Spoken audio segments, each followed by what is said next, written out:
Hello बच्चों, आज हम लोग विलयन में हेनरी के नियम को पढ़ने जा रहे हैं। तो हेनरी के नियम को पढ़ने से पहले आप लोगों को ये बता दूं, पिछले लेक्चर में हम लोगों ने विलेयता पढ़ा है और विलेयता में हम लोग द्रवों में गैसों की विलेयता को पढ़े हैं और वहाँ ये भी सीखे हैं कि द्रवों में गैसों की विलेयता तापक्रम बढ़ने के साथ कम होती है जबकि दाब बढ़ने के साथ बढ़ती है। यानी एक हम अगर पात्र ले लें, इसमें कोई द्रव ले लें और गैस, जिसको हम डॉट द्वारा दिखा दे रहे हैं, गैस है। अगर इसके ऊपर प्रेशर बढ़ाया जाए सिलेंडर लगा के, तो इस गैस की, मान लो यह गैस ऑक्सीजन है और यह H2O में घुलानी है, जितना प्रेशर बढ़ाएंगे ऑक्सीजन की उतनी ही मात्रा जल में घुलेगी। और एक बहुत बढ़िया व्यवहारिक उदाहरण है, जब हम लोग पेप्सी और कोका कोला की बोतल खोलते हैं तो हम लोग क्या दिखता है, उसमें जो कार्बन डाइऑक्साइड गैस भरी होती है वह प्रेशर के साथ भरी होती है। हाई प्रेशर पे वह गैस बाहर निकलती है एक आवाज के साथ, और अगर उसको खूब घुला के खोला जाए तो फुहारा भी निकलता है। तो विलेयता में द्रव में गैसों की विलेयता का मात्रात्मक अध्ययन हेनरी द्वारा किया गया और हेनरी का नियम इस प्रकार है। द्रवों में गैसों की विलेयता पर दाब के प्रभाव का मात्रात्मक अध्ययन हेनरी द्वारा किया गया और हेनरी के नियम के अनुसार किसी गैस का आंशिक दाब विलयन में उसके मोल अंश के समानुपाती होता है और मोल अंश को कैपिटल X द्वारा हम डिनोट करते हैं। और मोल अंश विलयन की सांद्रता व्यक्त करने की एक इकाई है, जो पीछे की वीडियोज़ में हम पढ़ा चुके हैं। तो यहाँ हम क्या देख रहे हैं, गैस का आंशिक दाब यदि हम P से व्यक्त करें तो ये सीधे सीधे प्रोपोर्शनल टू X, जहाँ P आंशिक दाब और X मोल अंश है। और अगर हम प्रोपोर्शन हटाते हैं तो P इक्वल टू, हम लोग पहले से जानते हैं कि प्रोपोर्शन हटाने पर एक कांस्टेंट आता है KH इंटू X, जहाँ KH एक कांस्टेंट है जिसे हेनरी नियतांक कहते हैं। हेनरी नियतांक कहते हैं और इस हेनरी नियतांक का मान गैस की प्रकृति पर निर्भर करता है। गैस की प्रकृति पर निर्भर करता है। ठीक है, जिस गैस का जैसा नेचर होगा उतना ही ज़्यादा वह द्रव में घुलेगी। तो अब हम लोग इस हेनरी नियम के ऊपर एक न्यूमेरिकल करेंगे जो हमारी NCERT बुक से ही है। तो हमारा न्यूमेरिकल इस प्रकार है। सड़े अंडे जैसी गंध वाली विषैली gas H2S, hydrogen sulphide gas, गुणात्मक विश्लेषण में उपयोग की जाती है। तो जब हम प्रयोगशाला में प्रैक्टिकल करते हैं गुणात्मक विश्लेषण का, यानी साल्ट में पता करते हैं अम्लीय मूलक और क्षारीय मूलक का, उस समय H2S का यूज होता है।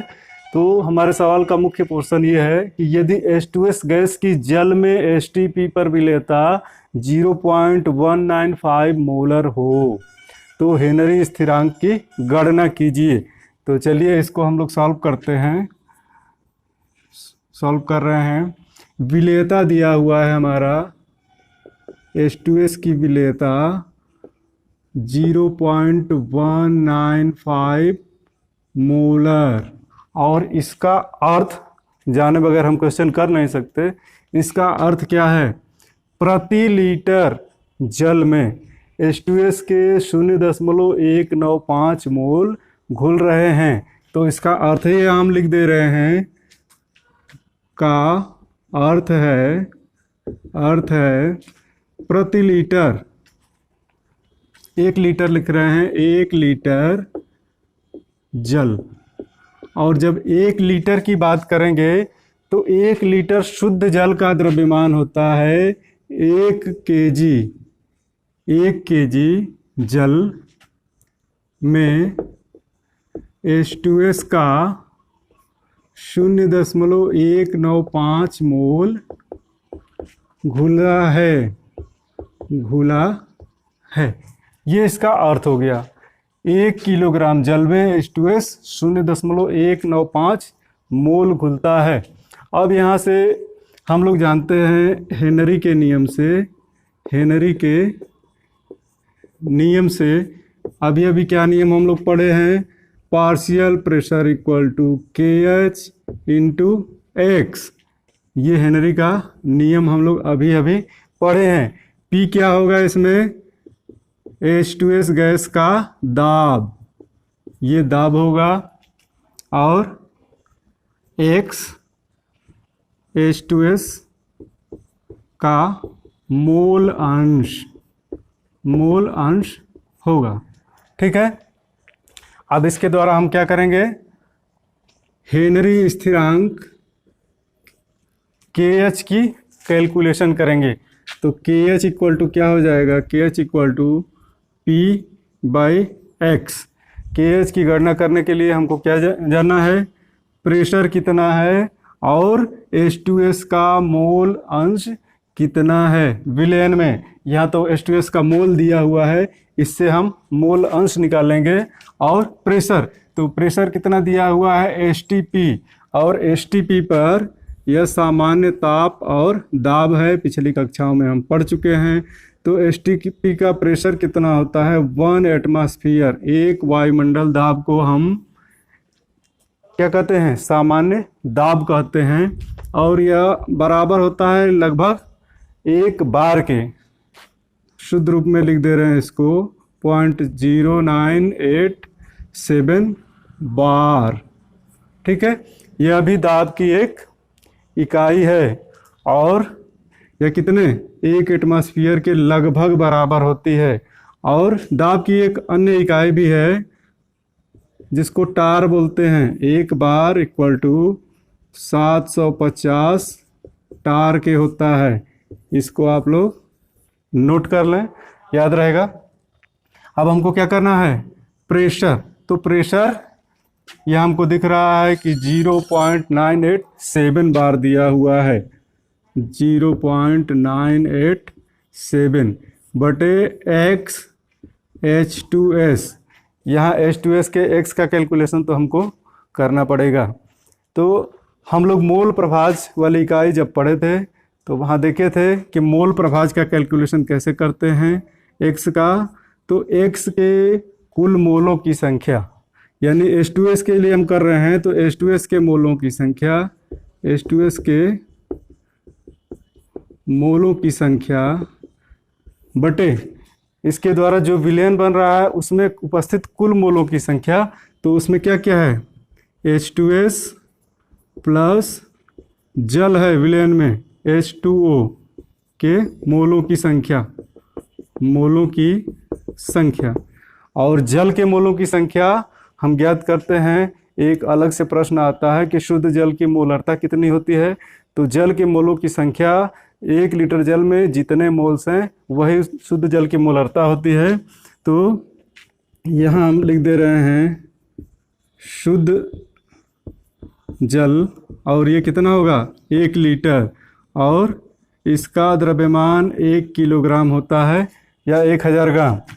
शुद्ध जल में H2O के मोलों की संख्या, और मोलों की संख्या कैसे निकालते हैं, N, इसको N द्वारा दिखाते हैं, N इक्वल टू भार बटे अणुभार। तो H2O का भार कितना है, 1 किलोग्राम, इसको हम ग्राम में लेंगे, 1000 ग्राम, और H2O का अणुभार 18, भार बटे अणुभार, यानी 1000 बटे 18, और इसको भाग देंगे तो आ जाएगा 55.55 मोल्स। यानी कि 1 लीटर शुद्ध जल में कितने मोल्स हैं, 55.55, और यहीं से हम x निकाल लेंगे। तो x H2S गैस का मोल अंश कितना होगा, तो उसके लिए क्या करेंगे, H2S के मोलों की संख्या दी हुई है, कितना, 0.195 मोल यहाँ दी हुई है संख्या, बटे फिर H2S के मोलों की संख्या, तो 0.195 प्लस H2O के मोलों की संख्या। तो H2O के मोलों की संख्या हम लोग यहाँ निकाले हैं 55.55। यही शुद्ध जल की मोलरता भी होती है, इसको याद रखें आप। शुद्ध जल की मोलरता। अगर कहीं क्वेश्चन आता है कि शुद्ध जल की मोलरता क्या होती है तो 55.55। ठीक है, अब इसको हम लोग कैलकुलेट कर लें। ये कितना आने वाला है 0.195 और नीचे वाला ऐड कर लेते हैं 5 9 5 14 और 1 5 6 1 7.55 यानी 55.745। ये हमारा हो गया XH2S और यहीं हम इस वैल्यू को रख दे रहे हैं। तो KH इक्वल टू हमारा प्रेशर है 0.987 अपान हम रख दे रहे हैं इस वैल्यू को, और ये हमारी वैल्यू है 0.195 बटे 55.745 और इसको कैलकुलेट करना आपका काम है। गुणा भाग कीजिए। आंसर लिख दे रहा हूँ, कैलकुलेट करेंगे तो आंसर 282। किसमें क्या यूनिट हम लिए थे? बार। यहाँ बार यूनिट लिए थे प्रेशर। तो हेनरी स्थिरांक का यूनिट वही होता है जो प्रेशर का। तो प्रेशर हमने लिया तो ये हमारा आएगा बार में 282 बार। ठीक है, थैंक यू।